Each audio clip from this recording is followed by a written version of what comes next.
Hi there, I'm back again. So I didn't want to make the last video too long in one go. So I'm still carrying on about down there in the surgery and everything, um, um, and the feelings afterwards. I'm not talking about the sexual feelings. I'm talking about dreams and itches and stuff. You know, so that you get.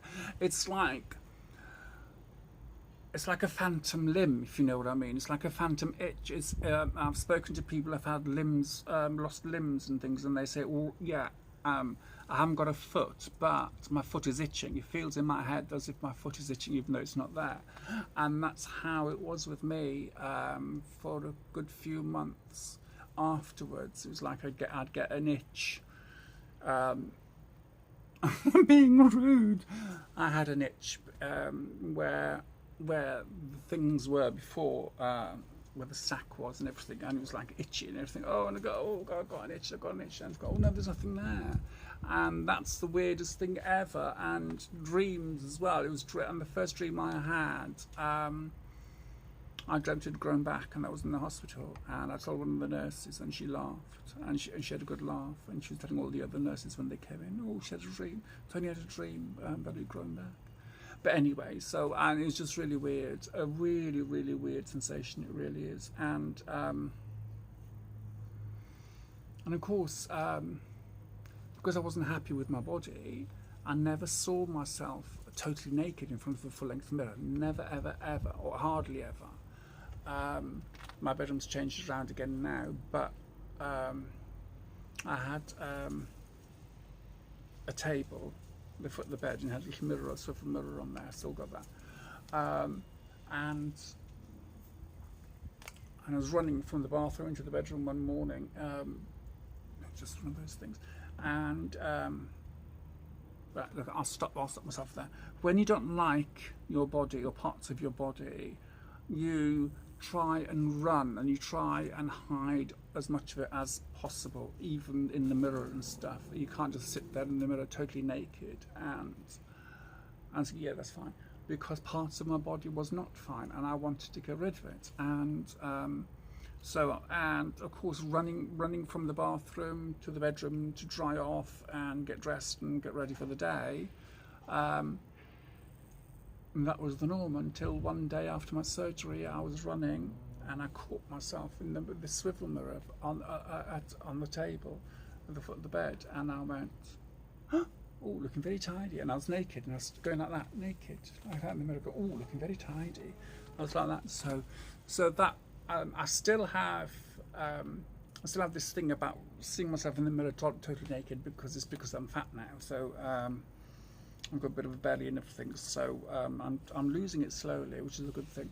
But I still catch myself in the mirror now when I walk past, and I'm still not happy, but I don't go, oh my God, and run off kind of thing, you know. So, but I think that's down to this guy I was seeing well, he liked my body basically. I don't know if he liked my mind or not, but he liked my body, and because of my borderline personality disorder, I pushed him away in various ways and everything. So we just said bye. That was in March this year. So, and hey ho, one of those things, isn't it? You know. So it looked like I wanted more than he was willing to give, and he said yes at the moment. I'm like, okay, bye, and that was it. And sad, because he's such a nice guy. Well, I thought he was such a nice guy, but looking back, people saying, oh, he used you, Tony, he used you. Maybe not, but still, he actually made me feel good. Self-esteem, again, isn't it? You know, self-esteem. He actually made me feel good, because he kept saying that he liked my body, and even though I'd put on weight, he was still happy about it. So, hey ho. But I'm not happy with my body, so I'm changing that. So I changed other stuff. You know, down below, I changed all that. So now I'm changing my actual body, and with this diet stuff. But I still have a thingy about food, which I haven't really spoken to anybody about before. There's a very strange relationship between me and food, and I've had to oh, go away, honestly. I have to, next time I do a video, I'm going to thingy the phone so I don't get any messages through. But how best to just to say this without belittling other people that are going through the same as I am, and belittling what I'm going through with food. It always has been a problem. Even when I was at school, my grandmother had a picture of me as a boy when I was about 7 years old, and my thighs were together like that, but my knees were about that far apart from each other, and I was just this fat, ginger-headed little kid with freckles, and people used to take the piss out of, and all the time. And then after a while I stopped eating, and can you imagine the embarrassment of, see, I'm getting goosebumps now just thinking of it, of going to school, secondary school, because there wasn't a grammar school near where I lived, so the nearest one was secondary school. But anyway, so can you imagine the embarrassment of having a teacher, and he was mostly the deputy head. They used to sit there with me at lunchtimes to make sure I was eating, because I was starving myself. I wouldn't eat breakfast at home, and then when I got home from school I'd hardly eat anything, because we had to cook for ourselves anyway, because my mother was just wouldn't do it, not all the time anyway. She would, and of course my grandmother died when I was 10, so I couldn't go to her for food, and everything was food orientated in our family anyway, so it always has been. I go into my great grandmother on the Sunday, and the table would be laden out with bread and butter and trifles and cakes and everything, and that's how it was. And then going to our grandmother's, to my grandmother's, always always want something to eat, you know, or yeah, I have something to eat kind of thing. And it was always like that. It was always food, and then I just started starving myself, and carried on and on and on. And even in my 20s, people used to think that I was very ill, because I'd starve myself for days on end, and I'd be gaunt. I'd be like, you know, so I'd be like a skeleton. And I have a picture of myself that when I was a boy and I had my hair shaved really short, and I dyed it pure white, blondie white, and I had a top on. The top I had on, now I was in my 20s, the top I had on was a belly top, a zipped up belly top, and that top was from my friend's daughter, who was 8 years old. It was her top, and she was by all means not fat at all, but I could fit into it, but as a belly top. So I used to wear that, and a size 8 to 10 long denim skirt and big bother boots, and that's how I used to be. And food has always been there. That's the only thing in my life I could control, I suppose, what I ate and what I didn't eat. Now, at the moment, it's the other way around. I eat too much, so I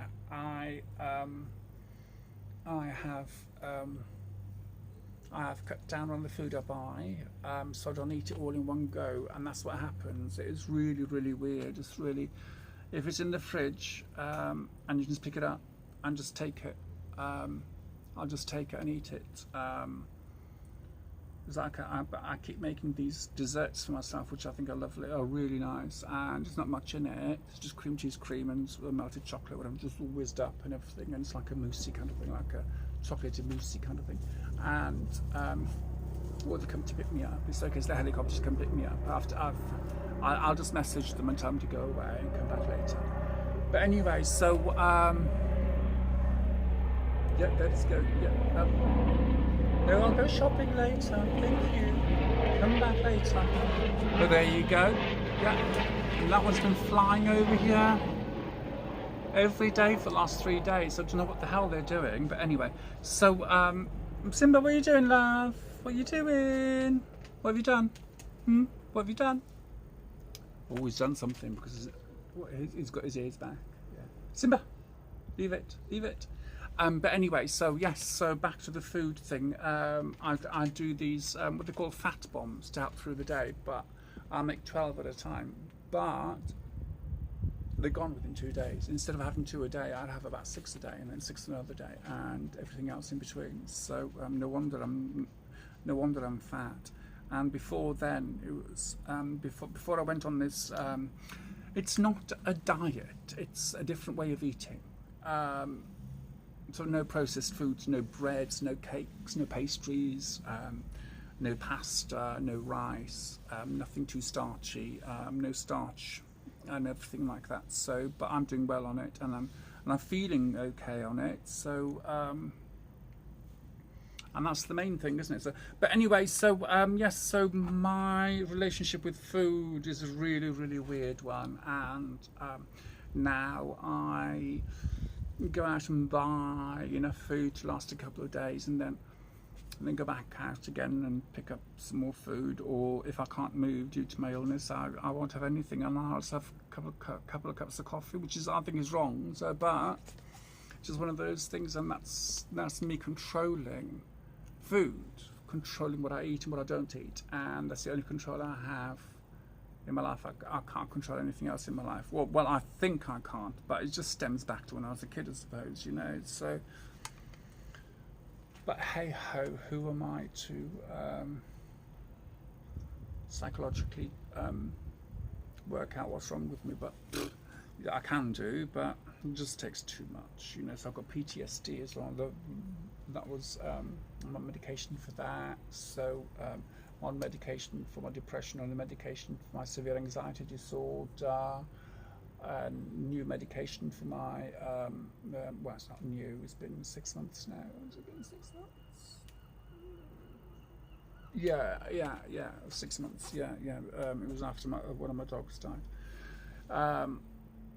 which broke my heart, by the way. But anyway, so, and food was there as well for that, and it's mostly cakes and biscuits. It was crap food. It really was crappy food, and I wasn't getting anywhere, and I was getting fatter and fatter and fatter, and I couldn't fit into half my clothes. And I thought, right, something's got to be done. So now I'm on this way of eating, and it's low fat, low carb, high fat kind of thing, and well, it's similar to that, but there's more. There's more to it than that. But and I'm eating more greens. That's what I forgot today. No, I'll get some tomorrow. I'm eating more greens now than I ever have done, which is a good thing. Thanks to this way of eating. So things like broccoli, what they call broccoli rice, is like minced up broccoli that's mixed with kale and seaweed. I had that the other day with a little bit of mincemeat and some cream cheese, and it was delicious. It really was delicious, and some garlic and some chili flakes in there, and some nice pink salt, Himalayan salt on top. And yesterday was a hard day for me, food-wise. I do make jokes about it. It's like online, I made a joke about, is this, you know, so can I be like this for the rest of it, you know, every day kind of thing? And people go, I wish. But I haven't told them that, you know, I didn't mention anything about my relationship with food and how it affects my life, and how the way I feel affects my relationship with food, and it's a really, really strange, weird thing. I can't explain it. I really can't explain it. It's really, really weird. It's like 1 minute it's yes, no, I'm fine, and the next minute it's like either starve myself for 3 to 4 days and have a breakdown, or just eat everything in sight. And I've just come out of that little cycle now. Yesterday I hardly ate. Today I haven't eaten much today at all. But I'm okay, I'm not feeling it. But I know in the next couple of days I'll have a bit of a mini breakdown, because that's what happens. It's all to do with me personally. It's like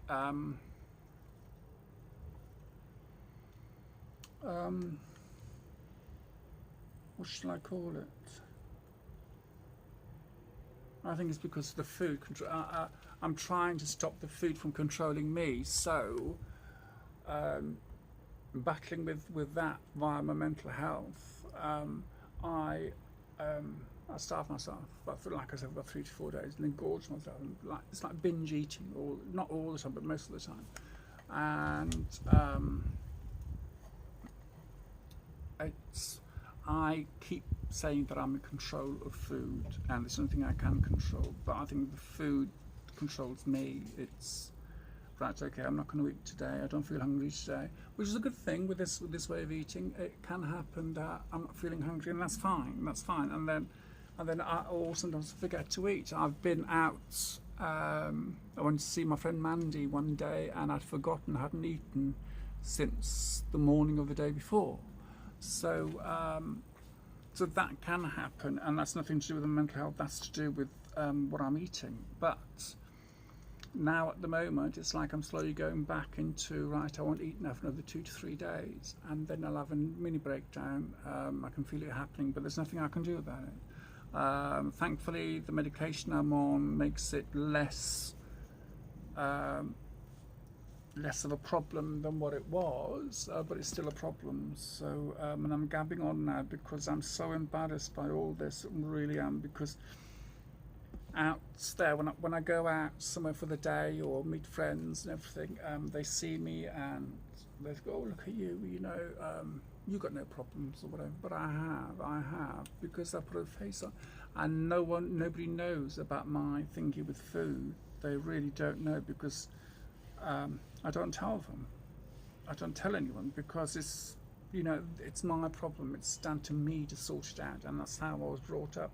If you have a problem with anybody, with anything, if you have any problems, you don't go to anyone else. You sort it out yourself, and that's how I've been brought up, and that's how I still am even to this day. I think to myself, okay, so I have a problem, I'll sort it out. And it's only been in the last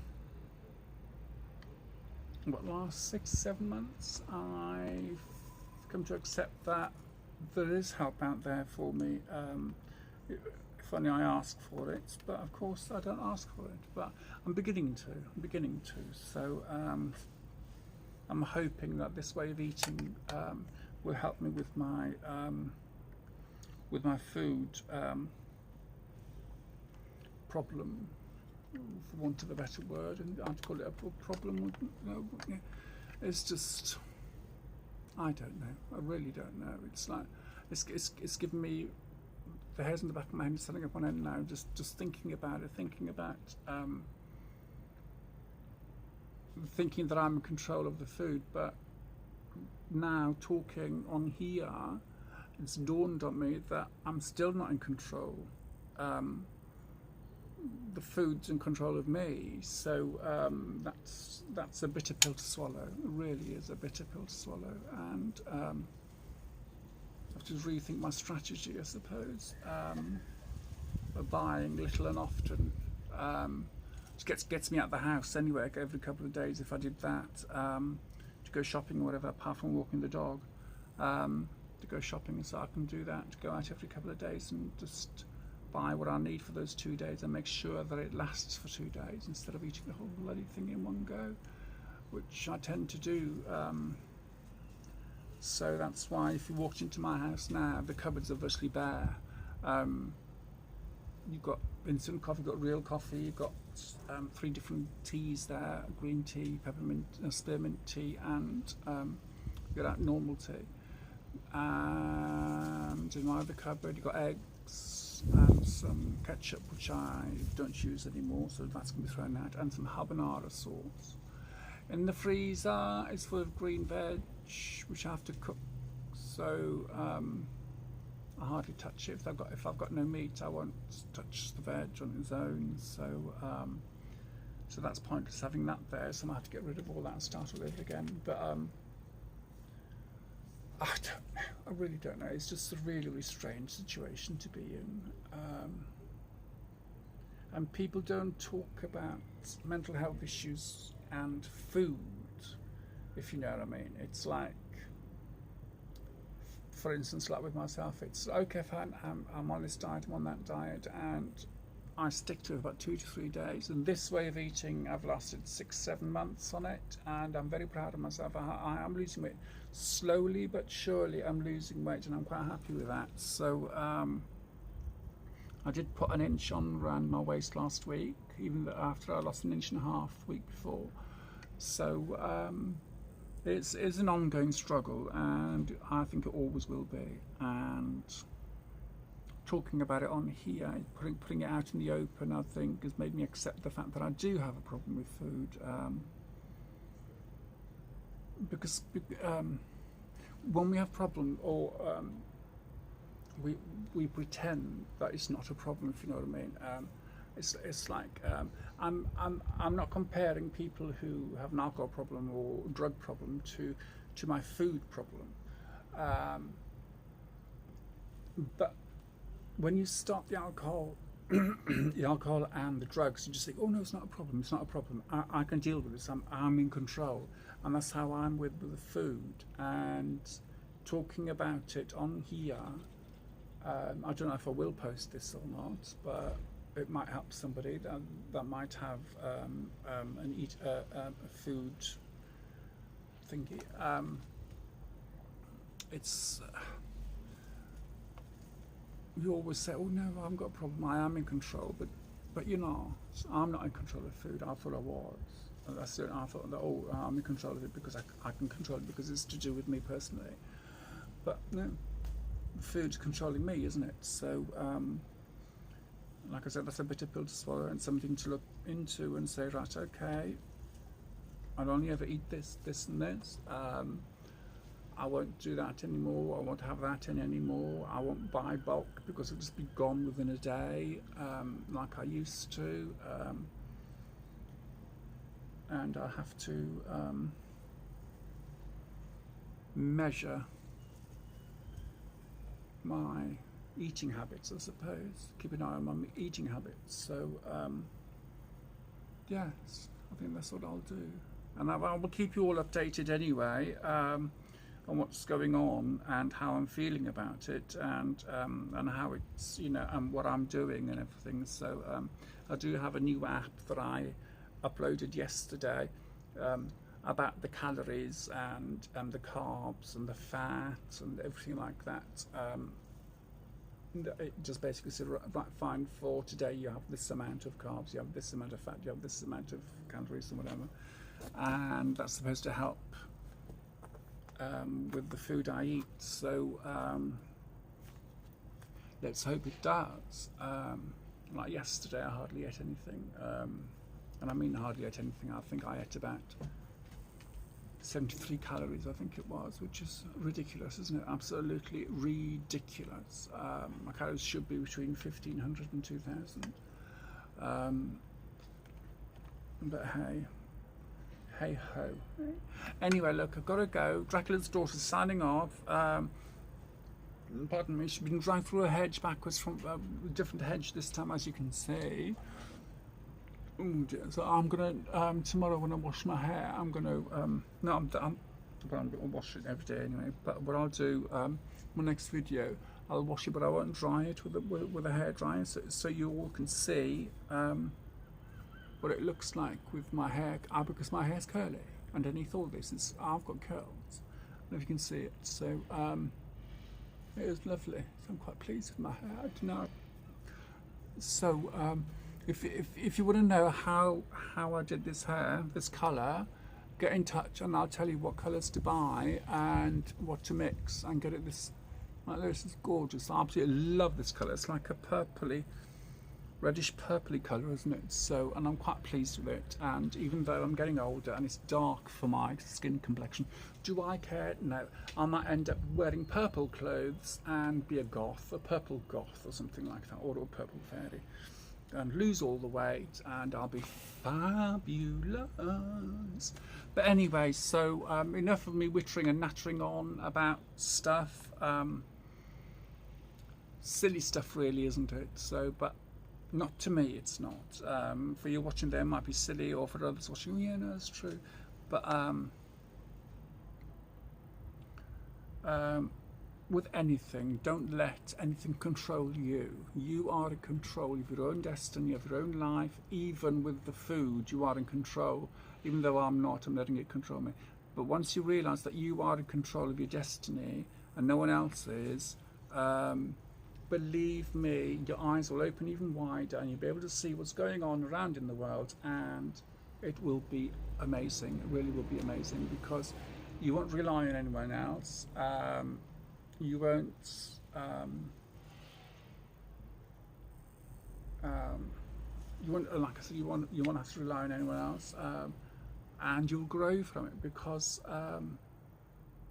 you'll learn about yourself more as well. So, and I think that's what we all should do, is learn about ourselves instead of letting other people tell us what we're like. It's like we should find out for ourselves who we are and what we are like. And see, with me, 7 years, 8 years I've been single. I've been on my own, living on my own for about 8 years, about 7.5 years.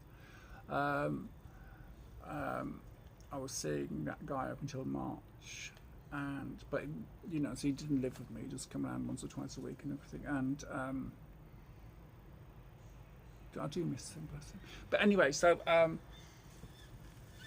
yes, so we are in control of everything around our lives. No one else is. And the sooner we realise that, the happier we will be, because we're not relying on other people for our happiness or for our day-to-day needs, everything.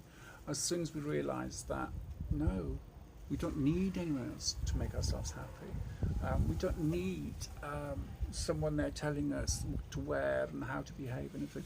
We don't need all that, because you learn from yourself and learn how you deal with things. And oh, that poor plant is dying, isn't it? That's what it looks like. Oh, honestly, that's awful.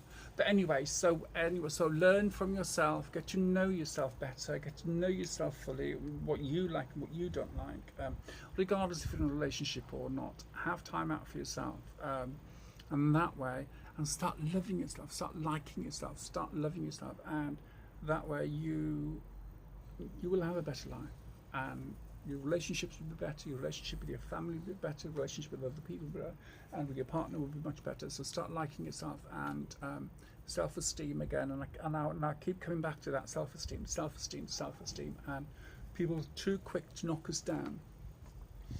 And the reason why they do that is because they have low self-esteem themselves, and they think, right, no one else can have a high self-esteem around me, so therefore I'm going to knock them down.